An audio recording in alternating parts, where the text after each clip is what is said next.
Hello to our audience. Welcome to the MAPcast, where we shine a spotlight on leaders in the B2B space who have invaluable experience and insights to share.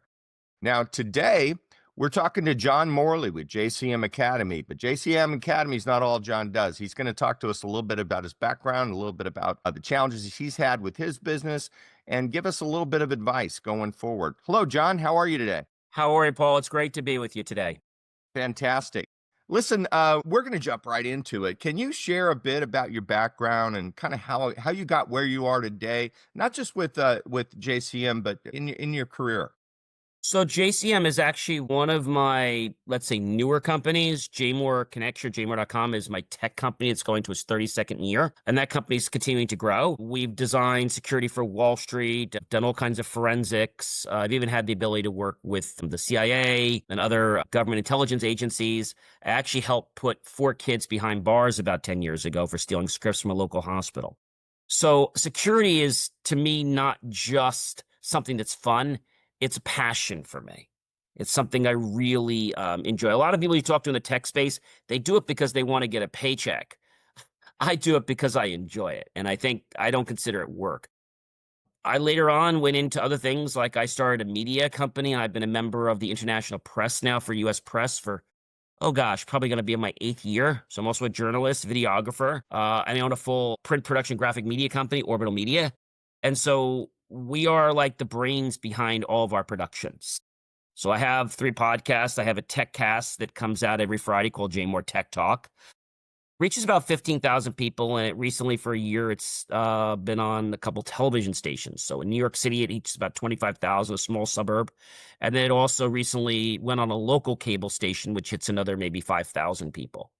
So we do that. And then we also have a show that I do with somebody else I've been doing for a while. It's called Double Impact. And basically it's 2 business leaders that kind of give our insights about what you need to know. We call it, it's raw, it's up front. You may not want to hear it, but we're going to tell you the truth. And so a lot of times, when you think about these things, it's about commitment, right? So one thing that's a little bit unique about me, and people wouldn't know this, is that with my daily podcast, when I say daily, it is daily. Daily, it's about 28 point some minutes. It's just under 29. The reason for that is because we submit to TV and cable, they are very strict on where we have to be with our and retain. If we're not there, they will reject the program, like literally by 10 seconds. So we're very strict on that. The tech show ends at like 58 minutes and 45 seconds, give or take a few seconds. The daily, believe it or not, is probably the most challenging. Because the thing about the daily is I promise to get every show out, regardless of what it is, before I go to sleep every night. So there's we call a pre-show that goes through, then there's the show, then there's the posting schedule. And so, when you think about it, I don't know too many podcasters that have a dedication that won't go to sleep unless their podcast is done or out. All right. Not many will do that. So that's a big thing. The other thing I don't do is I don't push things. If we have an advertiser, I don't have to love the advertiser. I also don't tell people they have to go do it. If I believe in something, I'll share it. But that's something that a lot of celebrities like on my show, is that I never push people to go buy a product or service. I just give people the truth. Well, I tried this. It worked. Like I did a whole thing with Restream. Like, hey, guys. So they were great for a while. But then when I started adding more professional gear, they crashed. And they kept telling me that it was my system when it wasn't. So, things like that, I just tell people the truth. And I think that's what people want. So being an entrepreneur for a long time and a serial entrepreneur for a long time, but I got my wings actually from my parents, because my dad had his own company. He has his master's in real estate and finance, and he would negotiate all of the, let's call it the lands for different gas stations for a major company. And he'd go out there and say, I'll give you X million for the lot. And of course, he's selling it to the place that wants it. But what would happen is he'd go out there and they'd say, you know what, well, we're not happy with that offer. He said, okay, no problem. You want more? That's great. I'll send an engineer out and we'll do an inspection. And for everything I find wrong, I'm going to take 10,000 off the bill. And they kind of go back in their chair and they're like, you know what? Suddenly, 800,000 is not so bad. And not only that, but he's also going to charge you. If we find something wrong, you're actually going to pay the $1,000 for the engineer coming out. So he had this happen one time where the guy took him up his offer. He came in at I think it was like 800,000. Well, because of all the things they found wrong, the bill got down to 450,000. The guy walked away. He went to somebody else, but now he learns that you never walk away from that offer because that offer is good. Right. And so he's only had two people ever walk away from the straight offer. Like he gave him a very fair price. But when you get into digging like things like, tanks and stuff like that, so that got me into there. When I was in college, I started a small company, very light company, nothing incorporated, just kind of like helping students and teachers. That Mhm. was in was it 1993 or 92 I started that. And I had an internship on college. I actually created my own internship. Mhm. And I did support for the professors, for students. And I still remember to this day, I charged $10. Now, let me just tell you, not $10 an hour, $10. So to get Huh. on the phone with me to solve a problem was $10. We didn't even have remote support back then. And Right. then if you want me to come on site to fix your problem, again, here's the number, but it's not per hour, $15 to come on site. Okay, so obviously you're not making money with those, but again, I was doing it because a lot of people in this industry, they come, they go. I'm Right. doing this now, going to be 32 years in the tech industry. The media marketing company is around 15 years. I think a lot of people tell you what they want to hear, and that's a big, big problem. So I just tell people, look, this is what it's going to be. If you don't like it, too bad. I've always loved tech. I'm always on the edge of tech, and I graduated with my engineering, and then I decided I want to go back, but it was kind of like lingering over my head for a while. Right. Didn't have to go back for anybody. I just decided I want to go back. So about, I don't know, maybe a year ago, I said, you know what? I like to go back. So I reached out to one school was locally, Montclair State University, who I had taken some courses, not as a student, like as a full student, but just some classes to help with my electives while I was in college to make it easier during the summer. So I had done that, and I remember going there. So I said, gee, I'm going to reach out. Well, they told me they don't have a master's or PhD program for AI. I said, oh, that's a problem. So I reached out to the director of computer science, had a conversation. I emailed him. Literally 10 minutes later, he emails me back on a Friday night. I guess he wasn't too busy. And he invited me to either a Zoom call or an in person visit. And I Mhm. said to him, I would love to come in person, but the parking there is so terrible. He said, I know, John. He says, I'll tell you what, I'm going to get you a parking space on the VIP deck, and I'll have one of my students escort you to my office. Couldn't ask for more than that. No. The person that I made the connection with had decided recently to leave the university because he got a better paying job somewhere else in New York, but he was my in there. And so I talked to him. I applied last September. They were so busy because the application process was not easy. And because of my background, I didn't have to test out. Like I had enough credentials, but they still require you to take something because it's a money game. So I had two prerequisites I had to take, where a lot have to take 6 or 8. One of my prerequisites was probably the highest math you can take next to statistics. And I just completed that with a 98.3. It was a class that there were 35 in the class. We went all the way down to 18 and half of the class failed. I bet. Yeah. Yeah, so this is the thing. A lot of people that come into getting a degree, they do it for a job. I didn't do it for that reason. I did it because I've done keynotes. I keynote for Harvard, for Yale, and for lots of other places.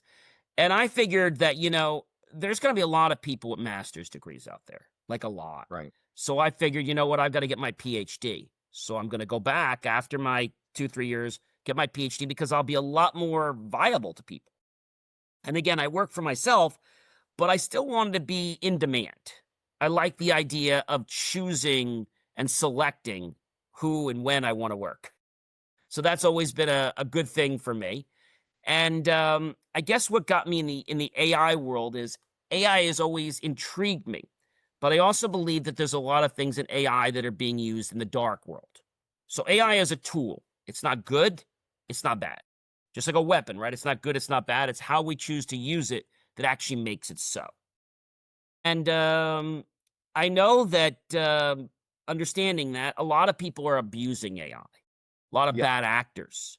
Yes. They're using AI to crack passwords. Okay. The thing, and I don't know if you know about the big challenge coming up, I tell people they should have at least a 14 character password and at least one uppercase letter, one number, one symbol. Because you Yep. see, if Yep. you have a Gen regular AI password, firewalls, etc. Yep. yes, you could that can be hacked so quickly. You know, when you think about that, I'll be, oh, I want something simple.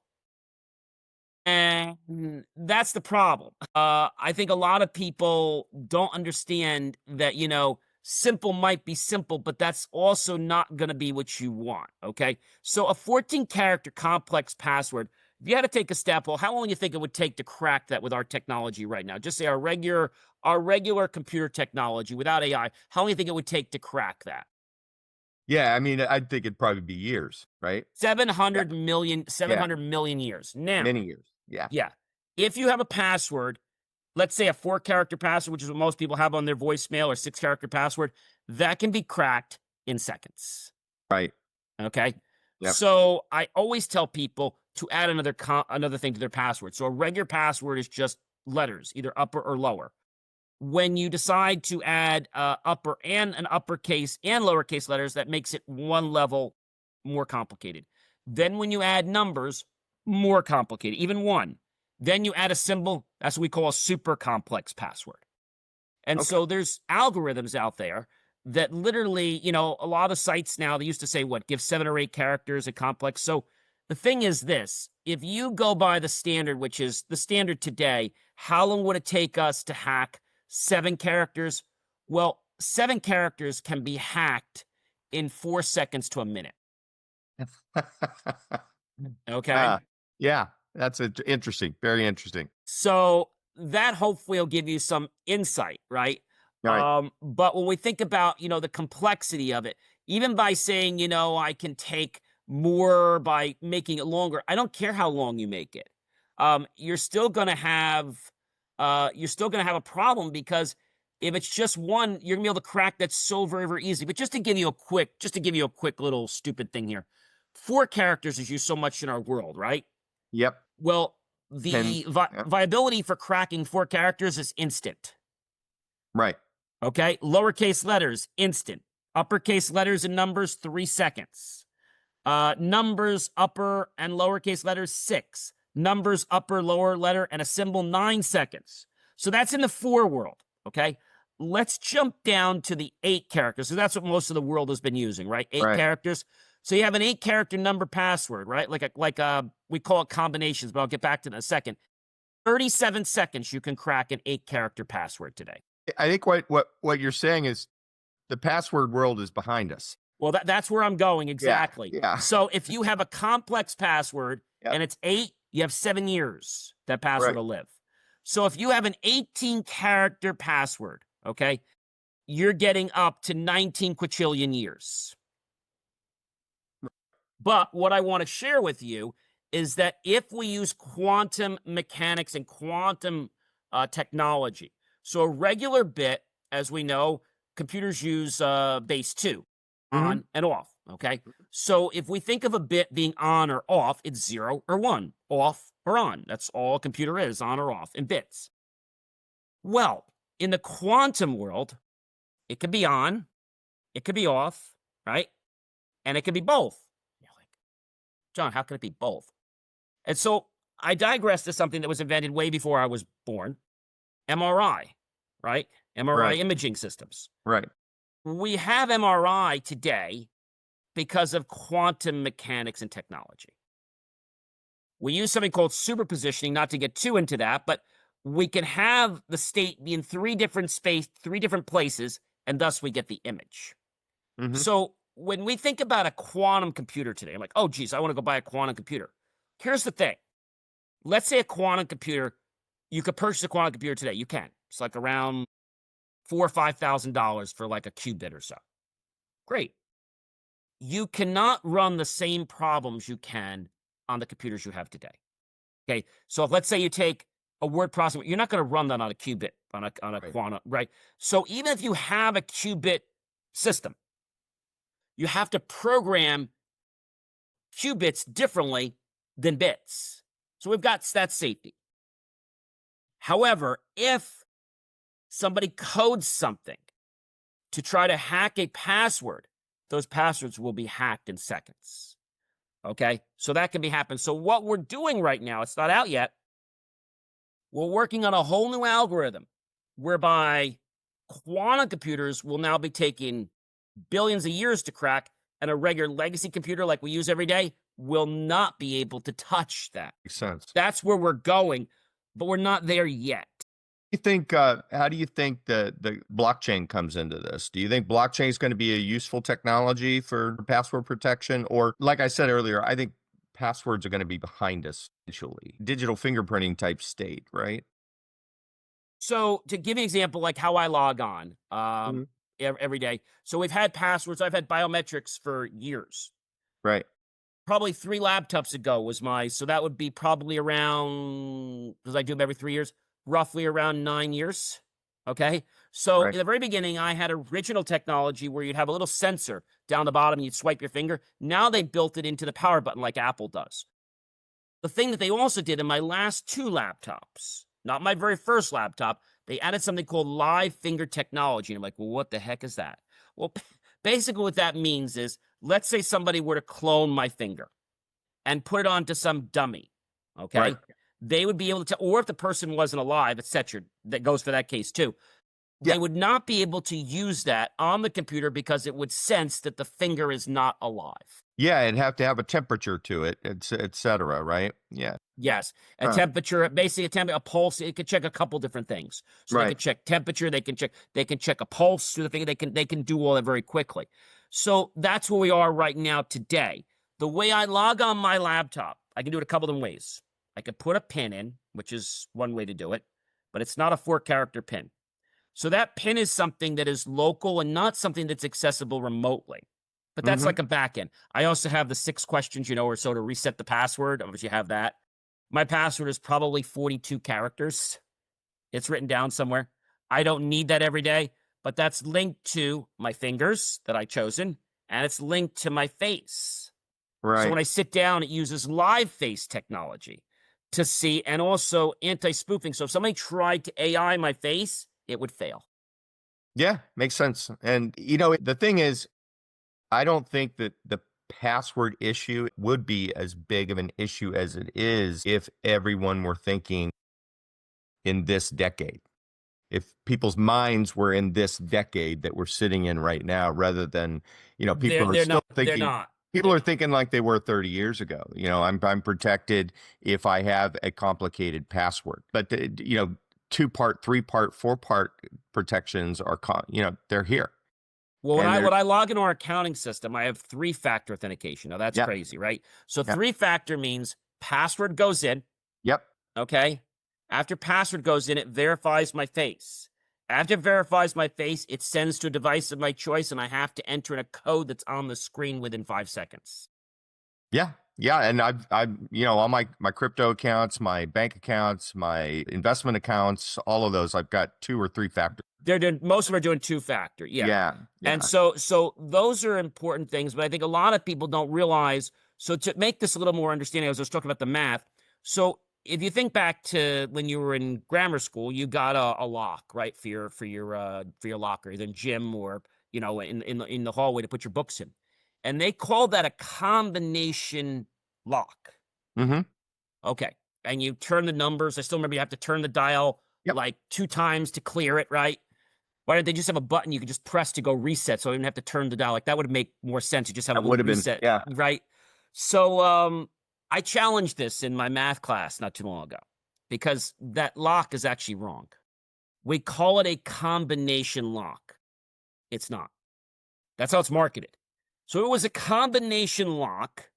Order doesn't matter. What lock do you have for your locker that the order doesn't matter? It's Right. actually what they call a permutation lock. But this is an example of where people were so quick to add marketing names that they didn't put the right names, because mathematicians had come up with permutations years ago where order matters. So I think when we're thinking about passwords, thinking about banks, you're thinking about ATM cards, they say, well, gee, John, it's 4 characters, but they'll lock my card, they'll take my card. Okay, great. But it's got to be more sophisticated than four characters, right? Right. So, I mean, things like a face and something else. I mean, I think it should happen where when you walk up there, picture face comes back and says, "Okay, now please authenticate here." All right, that's where I think we should be. I think the problem is that the cost for getting our technology up there is an issue. We're seeing an issue with TikTok, right?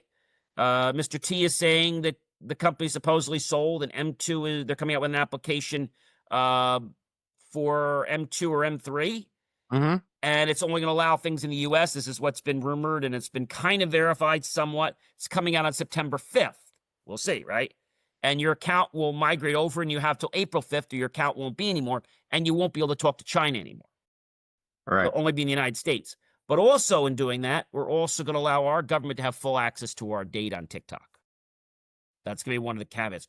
So I That's think when interesting. we look at convenience, Hmm. okay, tyranny and privacy, I think these are very big concerns that come up. And the other reason that I want to be in AI so badly is I want to make sure lay people understand how to develop. I was having a conversation with a gentleman yesterday about this whole thing with my Focusrite. And I said, I said, people don't even know how to read a dump. So a memory dump is something very common. All these people coding today don't even know how to read that.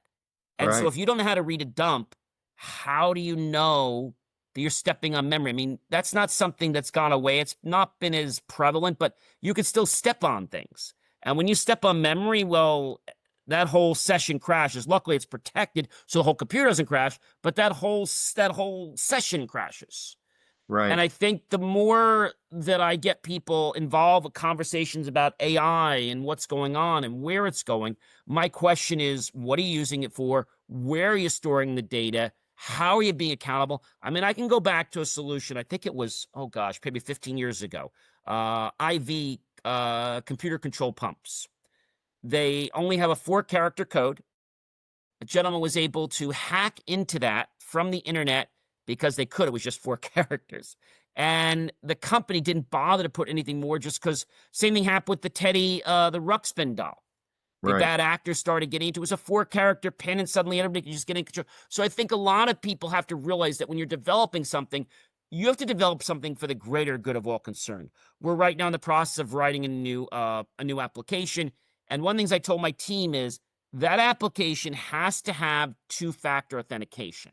Right. And if it doesn't have two-factor authentication when they use it, basically they have to sign an agreement that says if you disable this, our software company is not responsible for any damages that may happen to you personally or corporately because we are insisting that you use two-factor. And we have logging enabled. Very smart. So Yeah. I think these are things that are going to annoy some people, Paul, but I believe that the question of security is really a big thing. And we're linking security to so many things, right? We're talking about Ring cameras, we're talking about refrigerators, we're talking about 100%. lights, we're talking about convenience. But one thing I will never have as I'm building my new home, I will never have a smart home.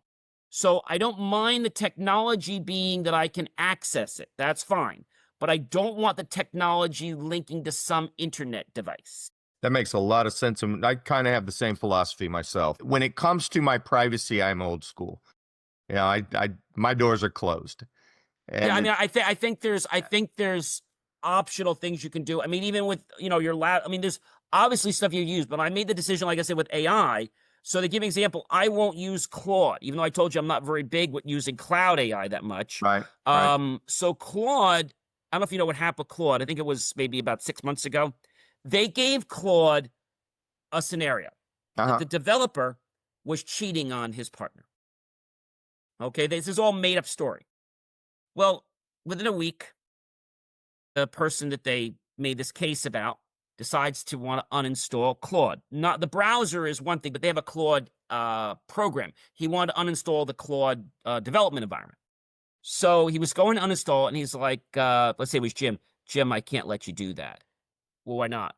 Well, you can do that, but then I will blackmail you with everyone that you're currently seeing another person.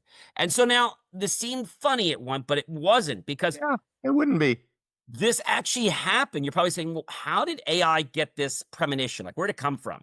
And I'll Right. tell you where it came from. It came from somebody who used to be on the development team. Their bias got put into the AI system, and now it made decision. I mean, think about it. You hang around certain people, right? You're going to make decisions like they do, right? You're going to kind of think a little bit like they do. Your peer group, sure. Yeah. So your AI system is more than a peer group. It's kind of like soaking up all this information. And so what AI does is has this ability, but it also could take things out of context. It's very bad at putting things in context. So Right. if something was a joke, AI doesn't understand that. AI doesn't understand personality. So I was having a conversation with what was it? Microsoft's Copilot. Right. So Copilot, I had a chance to play around with it, and I just set up a demo account. But basically, you have to register with an email address. If you don't, you cannot use the voice feature of Copilot, which is their main marketing piece. Right. And you can use Copilot for a few hours for free every day. You have a conversation with Copilot and say, "Gee, can I talk to the gentleman version?" I'm sorry, John. I don't have a gender. I can change my voice to sound more like a gentleman. Oh, that doesn't like so it doesn't quite get it, right? Right. And so you're talking to this person like, so what do you think we should do? Well, John, that does seem like a dilemma. Right. And what do you think? Have you tried this? I have. Okay, well, it sounds like you've tried everything. Maybe you should. I know one time I asked it to build a list. I'm like, Co, you already gave me that name. Oh, my mistake. Let me restart again. So we started again. It's like, so we went through a couple five. Like, Co, you already gave that to me again. I am so sorry about that. Okay, so what's the next shop? What do you mean by shop? Well, we were just talking about you giving me shops regarding towards. I'm sorry, John, but for your privacy, that's what it said. For your privacy, I have a short-term memory. I said, but we've only been talking 5 minutes. Like I would think, can you share the document with me again? I'll be happy to help you. I'm like, but we're starting. Like, I'm sorry, but for your privacy, Microsoft has. Do you mean privacy? Right, your privacy. The pronunciation is another problem. Right. People are using AI for creating videos. Being a video producer, I'm not a big fan of that. Obviously, job security and stuff, but Right. I think a lot of AI is doing things wrong. And then the other big issue is that with AI, you can now get a USF person to pop in there, say whatever you want, and you have to agree the terms that that person is not saying something that could be derogatory toward that person. Because you can get that person to say anything you want. Right. That could be a big problem, right? For even slight things. And some of them even want to get paid. Some of the bigger ones want to get paid that you'll have so many days you can use that avatar for. There are some Right. free ones. So I think the world of AI is really just birthing. There's a lot in automation right now. I think I told you I'm going to be building a robot that's going to be following different parts of my body with a camera. And very simple stuff, but this is the beginning. See, we take one building block and we link it to something else. And then that trigger causes it to be something else. How did firewalls get so smart? We started with class 1 firewalls that were basically nothing. Then we got to class 2, stateful inspection. And then we got to level 3, stateful inspection plus the ability to make changes on the fly, right? Right. Based on rules. Then the 4th one, we're now getting it to do things like learn and build rules, but that could be a problem. Like we even see now where on some people's home routers like Netgear allow all connections to come through or block all connections, right? So I think we have to understand how this works, and then these things can trip other things. So I think in terms of AI, everyone says AI is going to be the solution for everything. I think AI is a very good guide, but I don't think AI is going to replace everything. AI can be, as your name says, they're a map. It can help us get a territory of something. I can ask AI to give me a list of, let's say, all the bagel stores in my town, and it will probably do a good job. I can even tell it to put it into an Excel sheet, and you're limited, like with chat, how much you can do. And there are other companies coming out with different systems. So I think chat and these systems, I think they're at the very beginning. I'm working with some others that I have some non-disclosure signed with. And I got to tell you, chat is kind of like just scratching the surface. Yeah. Because we're now getting into AI systems that are built into the browsers. There's some companies coming out with browsers that have the technology built in. But again, privacy is a very big concern. We know that Microsoft got sued several times, right? So I tell people this up front. If you're a business owner and you're looking for help, you can use those systems. Say, hey, you know what? I'm preparing a thing for a loan agreement with my bank. Okay. For privacy, I'm not going to give you my real name. I'm not going to give you my real amount, but I just wanted to get an idea from you. What's the number that banks are lending around? Or could you help me structure this? And then you could take that offline, but you should never give it your personal information, right? If Agreed. you're telling it to give you a list around your house, you shouldn't give it your house.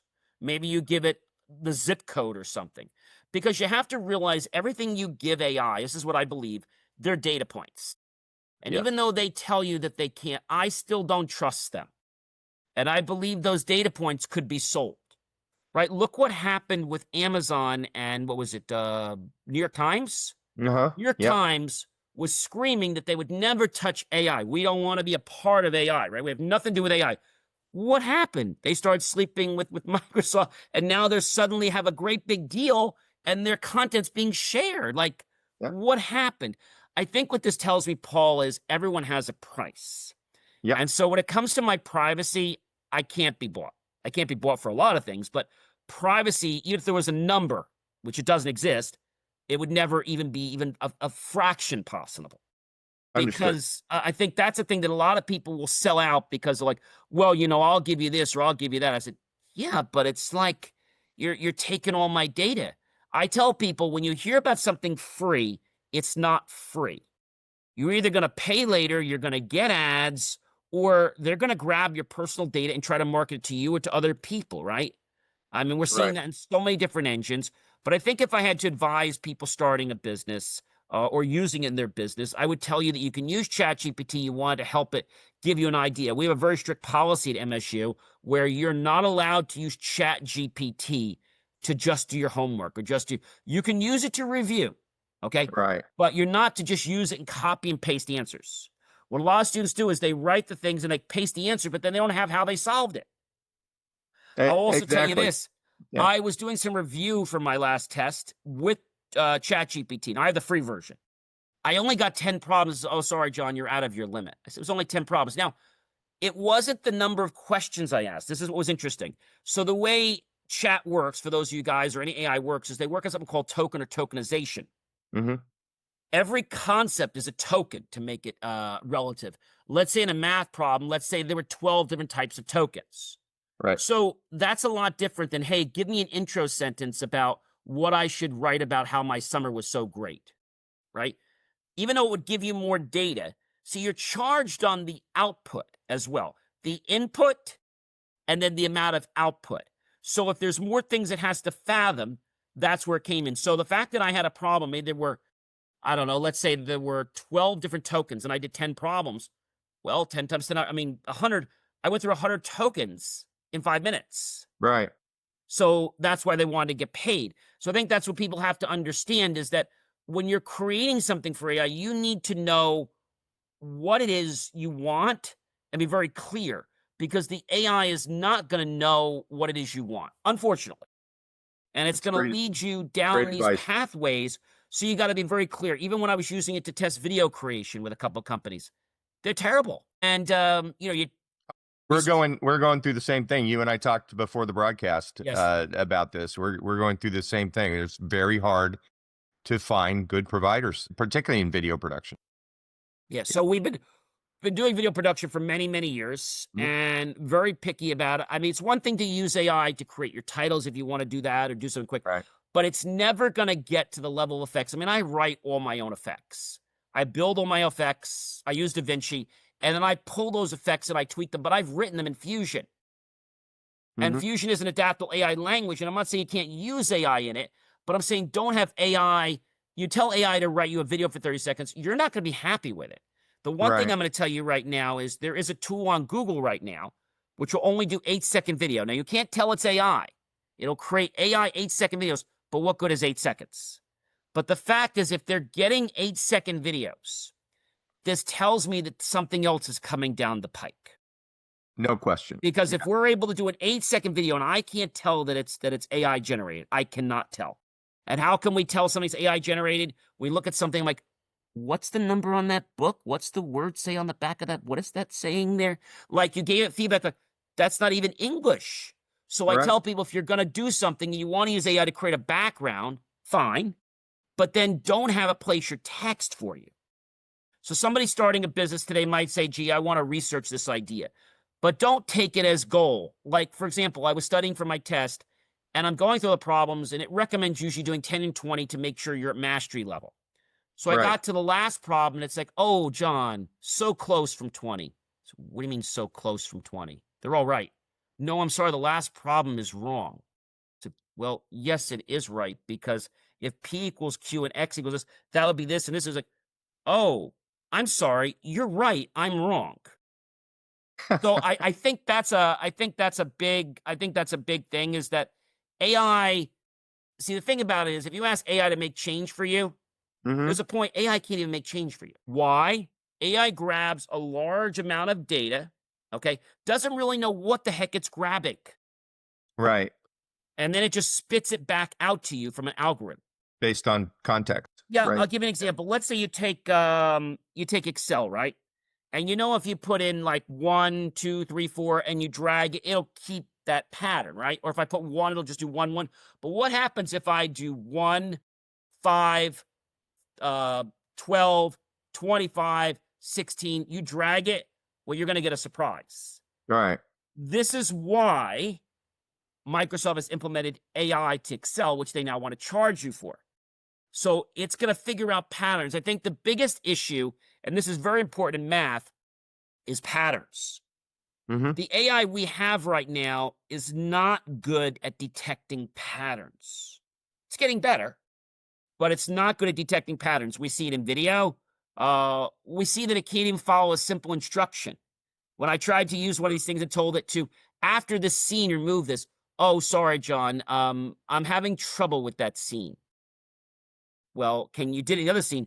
So then you go back and you remove it. And, or something as simple as make this speed one. Oh, I'm sorry. I don't understand what's past 1.5. Like it has a finite stop point and a finite start point. Whereas in video production, when I tell it to be negative or it understands the whole range of X and Y. In Right. the AI world, it's like you're getting a little window of something and you can move that window around. We're using AI now. A lot of police departments are using AI now in Jersey. The Hmm. reason is they're using the data to help them assimilate facts, not solve the crime, but use Right. the data to give them ideas. Some To predictive analysis. Right. exactly. Yeah. So if you had to do something like that now, and you said to yourself, "Gee, I'm looking for a name for my company. Hmm. I'm starting out. These are my ideas. Now, it'll give you some ideas, but you got to go check those and make sure those are available. But it's a good research tool. It's a Yeah. good storyboard tool. And I I agree. think if we use it for the tool capacity that is, right, we wouldn't go use a drill, I don't think, with a drill bit on it to screw a screw in. I don't think so. Or we wouldn't use a hammer to unscrew a screw. I don't think so. Right. So if we use the right tool for the right function, and I think what we're going to see in the AI world is we're going to see certain things are going to dichotomize. We're going to see some things for this market, that market, and we have a lot of markets, right? We have the home market, we have the automobile market, we have other industrial markets. And as we think about all these different interconnections, now we're seeing, for example, at the libraries. The libraries now, which I'm not crazy about when you call them, thank you for calling XYZ library. If you're calling about your account, press or say 1. Okay, no big deal. We've had that before, but now it's AI driven. So what that means is that when I say or give the card number, it's now doing more than just reading the database. It's trying to have a conversation. Hi, John. I see you have 7 books checked out. That's great. You're really a good reader.